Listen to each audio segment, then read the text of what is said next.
할렐루야! 하나님의 크신 사랑이 이 새벽에 우리 가운데 가득한 줄 믿습니다. 오늘 우리는 레위기 1장 1절로 9절의 본문을 통하여 우리는 용서받은 죄인입니다 라는 제목으로 하나님의 말씀을 함께 나누도록 하겠습니다. 우리는 오늘부터 레위기서를 묵상하게 되었습니다. 우리는 레위기 하면 먼저 어렵다, 부담스럽다, 또는 나와는 상관없는 말씀이다 라고 생각하는 경향이 많이 있습니다. 만약 나와 상관없는 말씀이라면 하나님께서 이 말씀을 왜 성경에 기록해 놓았겠습니까? 많은 성도님들이 성경 일독을 하다가 첫 번째 걸림돌을 마주하는 것이 바로 레위기입니다. 어떤 성도님들은 레위기를 성경의 수면제라고 표현도 합니다. 그래서 레위기를 잠결에 읽는다거나 졸음반, 이해하지 못하는 반으로 넘어가는 경우도 있습니다. 레위기에 나오는 내용의 대부분은 복잡한 제사의 절차, 용어들로 가득 차 있는 것은 사실입니다. 하지만 레위기는 결코 어려운 말씀이 아니고 수면제가 되는 말씀도 아닙니다. 유대인들이 자녀 교육을 할 때 레위기를 가르치는 시기는 초등학교를 들어가기 전이라고 합니다. 심지어 성경의 처음인 창세기를 가르치는 것이 아니라 레위기를 제일 먼저 가르쳤다고 하니 레위기가 얼마나 중요한지를 알게 해줍니다. 레위기는 결코 수면제가 아닌 어떻게 하나님께 제사할 것인가, 지금식으로 말한다면 어떻게 하나님께 예배할 것인가 라는 것을 기록해 놓은 것입니다. 또한 신자가 어떻게 살아야 되는가라는 것, 심도 있게 교육하는 지침서라고 말할 수 있습니다. 이번 레위기 묵상을 통하여 제사법을 제정하신 하나님의 진정한 목적이 무엇인가를 바로 알고 제사법 속에 숨겨진 복음의 진리를 깨닫는 복된 시간이 되기를 주님의 이름으로 축원합니다. 먼저 레위기의 뜻은 그가 부르셨다입니다. 히브리어 바이크라입니다. 바이크라. 본문 1절을 보십시오. 여호와께서 회막에서 모세를 부르시고 그에게 말씀하여 이르시되 라고 했습니다. 하나님께서 모세를 회막에서 부르셨습니다. 그리고 레위기 말씀을 주시는 것으로 레위기는 시작됩니다. 여기에서 중요한 성경의 흐름을 보게 됩니다. 하나님께서 모세를 부른 장소가 어디입니까? 회막입니다. 레위기 앞에 기록된 성경은 출애굽기죠. 출애굽기의 내용 중 가장 많은 분량을 차지하는 것은 성막 건축입니다. 출애굽기 마지막 부분은 하나님께서 주관하시고 계획하신 성막 건축이 완성되는 것으로 끝이 납니다. 출애굽기 40장 34절을 보면 구름이 회막에 덮이고 여호와의 영광이 성막에 충만하니라. 여러분, 성막에는요 아무도 출입할 수 없었습니다. 심지어 모세도 들어갈 수 없었습니다. 35절에 모세가 회막에 들어갈 수 없었으니. 왜요? 이곳은 오직 여호와의 영광에 충만한 곳이기 때문입니다. 여러분, 34절에 보면 구름, 여호와의 영광, 이 두 가지를 말하고 있습니다. 여호와의 임재의 상징이 구름이었고요, 하나님께서 임재하는 그곳은 영광으로 충만한 곳입니다. 그런데 지난날 하나님께서 임재하였던 그런 곳이 어디였습니까? 시내산이었습니다. 여호와의 임재의 상징인 구름이 언제나 시내산에 머물러 있었죠. 시내산이 하나님의 임재 장소였습니다. 그런데 성막이 완성된 이후에는 시내산을 거처로 삼지 않으시고 새롭게 지어진 성막을 하나님의 거처로 삼으신 것입니다. 지금까지는 하나님께서 모세를 시내산 정상에 부르셔서 그곳에서 말씀을 하셨지만 이제는 시내산 정상이 아닌 회막, 성막에서 모세를 부르시고 말씀하시고 그 말씀을 백성들에게 전하게 된 것입니다.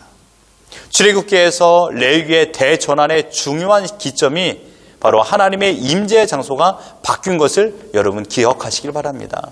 시내산 정상에서 회막으로 바뀌었습니다. 출애굽기의 전반적인 주제는 이스라엘의 출애굽과 광야에서 생활 양식, 십계명, 여러 가지 율법상, 그리고 하나님의 임재의 상징인 성막 건축에 관련된 내용이었습니다. 출애굽기 이후 레위기의 핵심 주제는 성막 중심입니다. 성막을 중심으로 하는 생활 규칙이 주어지는 것입니다. 그러니까 레위기는 성막에서 드려지는 제사 규범, 각종 정결법, 속죄일, 도덕법, 절기와 종교법, 이 모든 것은 하나님의 백성이 이 땅에서 하나님의 뜻대로 살아가는 생활 규범이라는 것입니다. 레위기의 기록 목적은 이스라엘 백성이 살아야 될 가장 기초적인 생활 규범이었고, 또한 하나님의 백성은 하나님께 예배하는 예배자로 살아야 된다라는 것입니다. 특별히 레위기에서 자주 언급하는 제사법의 목적은 하나님을 하나님으로 인정하며 경배하는 것도 있지만, 이방 민족과 차별화된 제사 제도를 통하여 이스라엘은 구별된 하나님의 백성임을 알게 한 것입니다. 그리고 더 나아가 이방 민족과 구별된 거룩한 백성답게 거룩한 삶을 살아야 하는 것을 알게 하기 위한 목적으로 기록되었습니다. 오늘 본문을 통해 한 가지 더 생각해 볼 적에 레위기에 담겨진 하나님의 여러 가지 제사의 진실은 무엇인가 이겁니다.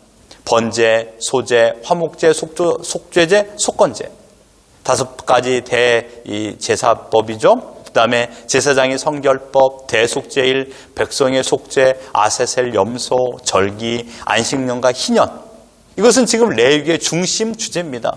어렵다고 느껴지는 단어를 제가 열거했습니다. 이것이 어떤 목적을 가지고 기록되었는가 이것입니다. 레위기에 나오는 규례는요, 구원자 예수 그리스도의 죽음과 영생이 담겨져 있습니다. 레위기는 그러므로 오실 메시아에 대한 예표인 것입니다. 레위기에서 예수 그리스도를 발견하게 되는 것이죠. 그 가운데 오늘 본문은 첫째로 번제에 대하여 소개하고 있습니다. 3절을 보십시오. 그 예물이 소의 번제이면 흠없는 수컷으로 회막문에서 여호와 앞에 기쁘게 받으시도록 드릴지니라. 번제가 어떻게 드려진 제사입니까? 9절을 보십시오. 제사장은 그 전부를 제단 위에서 불살라 번제를 드릴지니 이는 화제라. 여호와께 향기로운 냄새니라. 번제는 화제입니다. 말 그대로 화제, 불로 태워 드리는 것입니다. 어떻게 해요? 조금만요? 일부만요? 아닙니다. 50%가 아니에요. 절반이 아니에요. 전부입니다. 전부 태워 드리는 것입니다. 9절 하반절에 여호와께 향기로운 냄새라고 했습니다. 여러분 상식적으로 생각해 보십시오. 불에 타는 어떤 물체, 거기에는 연기와 냄새가 납니다. 그게 소나 양이든 상관없습니다. 연기와 냄새는 위로 올라가기 마련입니다. 하나님께서는 그 연기와 냄새를 기뻐하신다고 했습니다. 그래서 신학자들은 번제를 수직적인 제사, 올려드리는 제사라고 했습니다. 제사를 드리는 순서가 오늘 본문에 나오죠. 4절을 보십시오. 그는 번제물의 머리에 안수할지니라고 했습니다. 누가 안수하는 것입니까? 제사장입니까? 아닙니다. 많은 사람들이 제사장이라고 생각하는데 그가입니다. 그가. 제사를 드리기 위하여 제물을 가져온 당사자가 안수하는 것입니다. 안수하는 이유는 무엇이겠습니까? 안수하는 자의 죄가 그 안수받는 대상, 그 짐승, 제물에게 넘겨지는 것을 의미하는 겁니다. 가령 예를 들어 제가 소 한 마리를 가져와 번제로 드리려고 합니다. 먼저 저의 손은 소의 머리에 안수하게 됩니다. 이때 저의 모든 죄가 소에게 전달되는 것, 전가되는 것입니다. 상식적으로 생각하면 말이 안 되는 행동이지만 하나님께서 정하신 법칙이었습니다. 이렇게 한 결과가 4절 하반절입니다. 그를 위하여 속죄가 될 것이라. 번제의 목적입니다. 속죄하기 위한 것입니다. 우리는 속죄의 의미를 죄를 없애준다라고 생각합니다. 물론 결과론적으로 봐서는 죄를 없애주는 것이죠. 여기서 말하는 속죄라는 것은 히브리어 카파르입니다. 뜻은 무엇을 덮다, 가리우다 이것입니다. 지금 저는 옷으로 제 몸을 덮고 있고 가리고 있습니다. 여러분 앞에 더러운 오물이 있다고 생각해 보십시오. 꼭 치워야 된다는 것을 가정하에 어떻게 하시겠습니까? 2가지 방법이 있습니다. 첫 번째로는 물로 씻든지 아니면 두 번째 어떠한 것을 덮든지 어떠한 것을 이용하여 덮는 것입니다. 카파르는 이 단어가 카파르가 가지고 있는 단어의 의미는 이 2가지 모두입니다. 씻는 것과 덮는 것입니다. 속죄의 짐승이 나를 위하여 죽음으로 말미암아 나의 모든 죄를 덮어주는 것입니다. 하나님께서는 번제를 통하여 번제를 드린 당사자의 죄를 완전히 없는 것으로 여기시는 것, 즉 죄를 사해 주시는 겁니다. 내가 안수하여 내 죄가 전가되게 하는 것은 하나의 예표가 되는 것입니다. 누구를 말하고 있을까요? 바로 예수 그리스도입니다. 나의 죄를 대신하여 예수 그리스도께서 십자가에 달려 죽으심을 예표하고 있습니다. 예수님께서는 우리 죄를 덮어주기 위한 제물이 되어주셨습니다. 우리 죄를 주님의 보혈로 씻어주셨습니다. 어떻게 됐습니까? 완전히 죽으셨습니다. 반절만 죽은 게 아닙니다. 3분의 1만 죽은 게 아니에요. 완전히 죽으셨습니다. 완전히 태워 하나님께 올려드리는 제물이 되었던 것입니다. 그 다음 보십시오. 안수를 한 제물은 5절과 6절이 어떻게 합니까? 그는 여호와 앞에서 그 수송아지를 잡을 것이요, 아론의 자손 제사장들은 그 피를 가져다가 회막문 앞 제단 사방에 뿌릴 것이며, 그는 또 그 번제물의 가죽을 벗기고 각을 뜰 것이요, 9절에 그 내장과 정강이를 물로 씻을 것이요. 여러분, 누가 제물을 죽입니까? 제물을 가져온 당사자입니다. 누가 각을 뜹니까? 제물을 가져온 당사자입니다. 누가 내장과 정강이를 물로 씻습니까? 제물을 가져온 당사자입니다.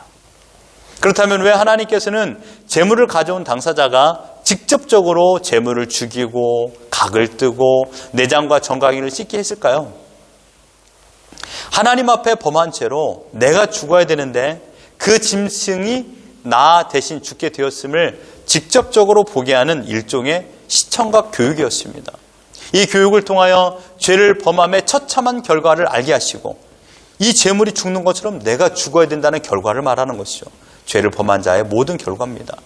또한 죽어 마땅한 죄에서 용서함을 받음을 기억하며 죄를 멀리하고 용서해 주신 하나님께 감사와 절대 순종을 하기 위한 것이었습니다. 이것이 오늘 본문의 전반적인 내용입니다. 사랑하는 성도 여러분, 회막에서 일어나는 매일의 삶은 피 흘림입니다. 회막은 분명 거룩한 장소입니다. 아름답다 여겨질 수 있지만, 그러나 그곳은요, 피비린내가 진동하는 곳입니다. 나의 죄를 위하여 어떠한 짐승이 죽는 장소입니다. 회막은 회복의 장소요, 구원의 장소이지만 소나 양이나 짐승의 울음소리와 피비린내와 짐승이 타는 매캐한 냄새가 진동하는 곳입니다. 회막은 하나님의 임재하는 장소요, 지금 우리의 예배가 하나님의 임재하심을 믿는다라면, 우리 예배 가운데 하나님을 진정으로 사랑하지 못하고 내 마음과 내 뜻대로 살아갔던 셀 수 없는 시간만큼의 죄를 사해 주신 하나님의 은혜에 대한 용서의 울부짖음이 있는가를 생각해 봐야 됩니다. 죽어 마땅한 나를 살려주신 하나님의 은혜에 감사의 찬양이 있습니까?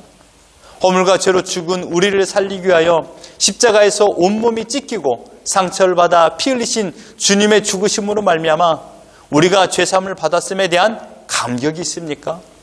더 이상 내 마음과 내 뜻대로 살지 않겠다라는 거룩한 다짐이 있습니까? 오늘 우리는 다시금 나의 죄로 내가 죽어야 하지만 나를 사랑하사 나를 살리시기 위하여 나를 대신하여 죽으신 예수님의 거룩한 죽음을 묵상해야 됩니다.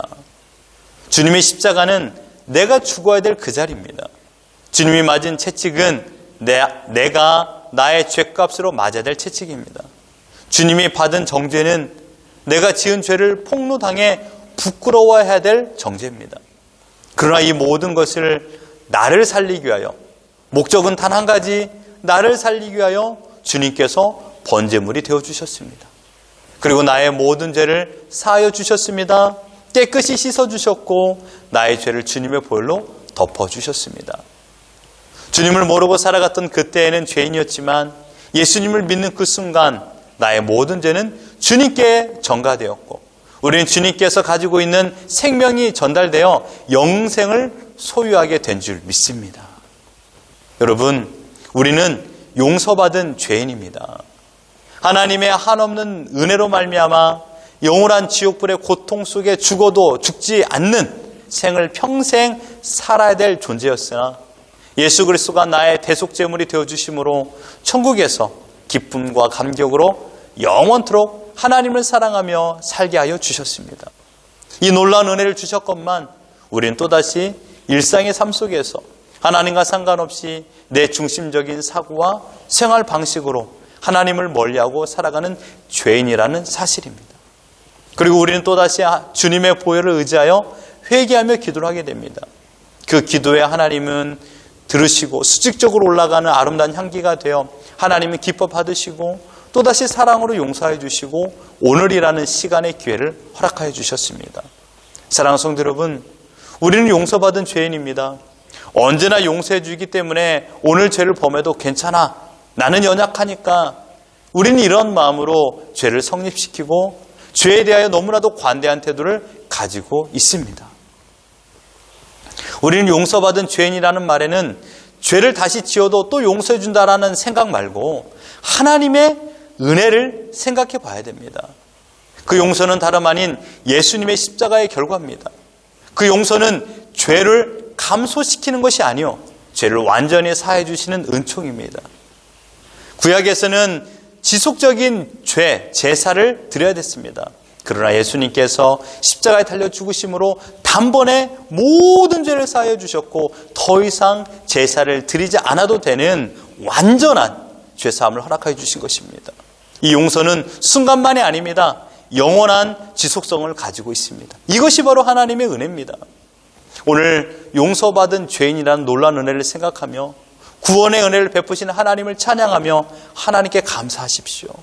번제물은요, 완전히 태워드리는 것입니다. 내 마음을 다하고 뜻을 다하고 힘을 다하여, 이것은 우리의 전부를 말하는 것이에요.